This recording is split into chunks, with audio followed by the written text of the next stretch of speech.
اللہم صلی علی محمد وآل محمد وعجل فرج آل محمد۔ بسم اللہ الرحمن الرحیم۔ خطبہ 81 کا آخری حصہ۔ اسی خطبے کا ایک جز یہ ہے کہ جس میں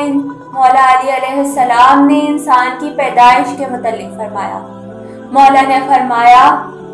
یا پھر اسے دیکھو جسے اللہ نے ماں کے پیٹ کی اندھیاریوں اور پردے کی اندرونی تہوں میں بنایا، جو ایک جراثیم حیات سے چھلکتا ہوا نطفہ اور بے شکل و صورت کا منجمد خون تھا، پھر انسانی خد و خال کے سانچے میں ڈھل کر جین بنا، اور پھر طفل شیرخوار، اور پھر حد رضاعت سے نکل کر طفل نوخیز، اور پھر پورا کا پورا جوان ہوا۔ پھر اللہ نے اسے نگہداشت کرنے والا دل، بولنے والی زبان اور دیکھنے والی آنکھیں دی، تاکہ عبرت حاصل کرتے ہوئے کچھ سمجھے بوجھے اور نصیحت کا اثر لیتے ہوئے برائیوں سے باز رہے۔ مگر ہوا یہ کہ جب اس کے اعضاء میں توازن و اعتدال پیدا ہو گیا اور اس کا قد و قامت اپنی بلندی پر پہنچ گیا، تو غرور و سرمستی میں آ کر ہدایت سے بھڑک اٹھا اور اندھا دھند بھٹکنے لگا، اس طرح کہ رندی و اسناکی کے ڈول بھر بھر کے کھینچ رہا تھا، اور نشاط و طرب کی کیفیتوں اور ہوس بازی کی تمناؤں کو پورا کرنے میں جان کھپائے ہوئے تھا۔ نہ کسی مصیبت کو خاطر میں لاتا تھا، نہ کسی ڈر اندیشے کا اثر لیتا تھا۔ آخر انہی شوریدگیوں میں غافل و مدہوش حالت میں مر گیا، اور جو تھوڑی بہت زندگی تھی اسے بےہودگیوں میں گزار گیا، نہ ثواب کمایا نہ کوئی فریضہ پورا کیا۔ ابھی وہ باقی ماندہ سرکشیوں کی راہ ہی میں تھا کہ موت لانے والی بیماریاں اس پر ٹوٹ پڑی، اور کہ وہ بھونچکا سا ہو کر رہ گیا،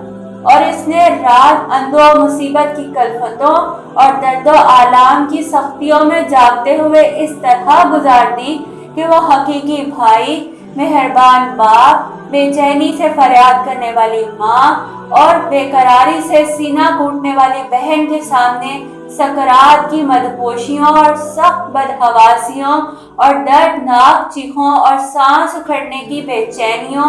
اور نزع کی درماندہ کر دینے والی شدتوں میں پڑا ہوا تھا۔ پھر اسے کفن میں نامرادی کے عالم میں لپیٹ دیا گیا، اور وہ بڑے چپکے سے بلا مزاحمت دوسروں کی نقل و حرکت کا پابند رہا۔ پھر اسے تختے پر ڈال دیا گیا، اسی عالم میں کہ وہ محنت و مشقت سے خستہ حال اور بیماریوں کے سبب سے نڈھال ہو چکا تھا۔ اسے سہارا دینے والے نوجوانوں اور تعاون کرنے والے بھائیوں نے کاندھا دے کر پردیس کے گھر تک پہنچا دیا، جہاں میل ملاقات کے سارے سلسلے ٹوٹ جاتے ہیں۔ اور جب مشاہد کرنے والے اور مصیبت زدہ عزیز و اقارب پلٹ آئے تو اسے قبر کے گھڑے میں اٹھا کر بٹھا دیا گیا،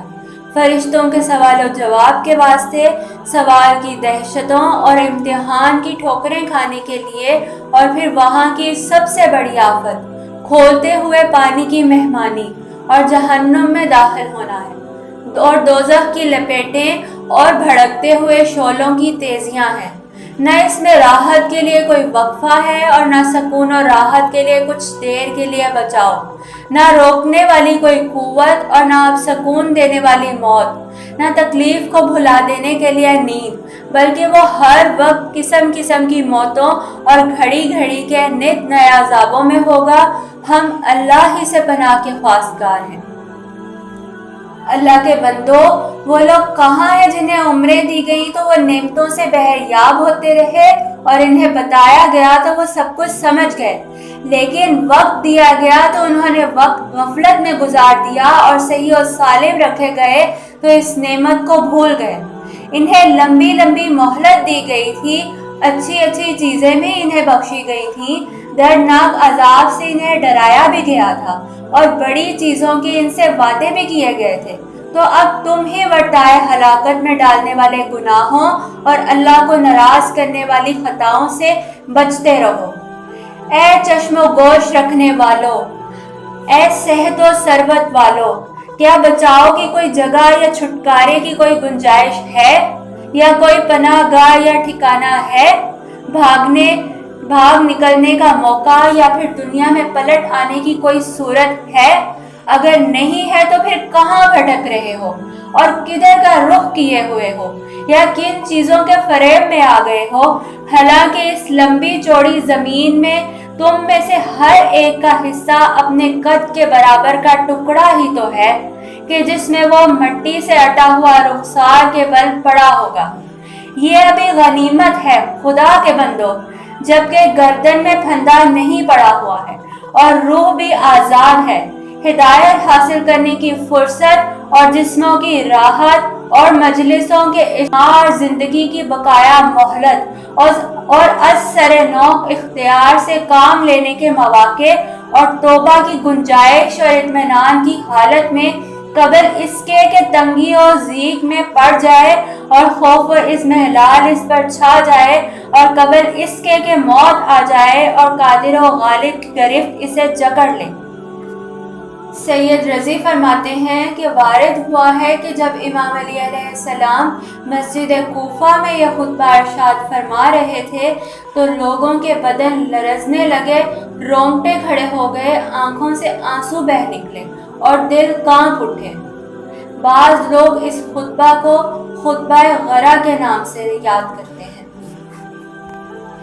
امام علی علیہ السلام نے اس خطبہ میں شروع سے لے کر آخر تک انسان کو پہلے سمجھایا ہے کہ اپنے مقصد حیات پر غور کرو۔ انسان کو خدا نے کس طرح سے خلق کیا ہے، انسان کو کس طرح سے اشرف المخلوقات بنایا ہے، انسان کو عقل دی ہے، وہ اسی لیے اشرف المخلوقات ہے کہ اپنی سوچ سمجھ کے مطابق کہ اسے اس دنیا میں کس طرح سے رہنا ہے اور اس کی رنگینیوں سے کس طرح سے بچ کر خدا کی طرف متوجہ ہونا ہے، تاکہ وہ اپنے مقصد کو پا کر حقیقی جگہ پر سکون کے ساتھ رہ سکے۔ یعنی کہ جب وہ اس دنیا سے چلا جائے گا تو اس کا فیصلہ ہوگا اس کے اعمال کی بنا پر کہ اسے سکون میں رہنا ہے یا اسے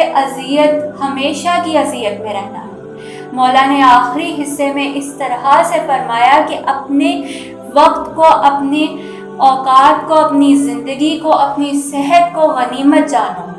اللہ کے بندو، سمجھو کہ وقت تمہارے لیے غنیمت ہے، تمہاری صحت تمہارے لیے غنیمت ہے۔ اپنے وقت کو اس مقصد کے لیے استعمال کرو کہ جسے خدا نے تمہارے لیے معین کیا ہے، جس کے لیے تم اس دنیا میں بھیجے گئے ہو۔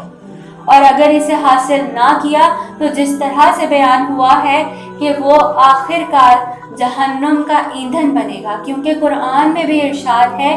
کہ جہنم کا ایندھن انسان اور پتھر ہے۔ اللہ اکبر۔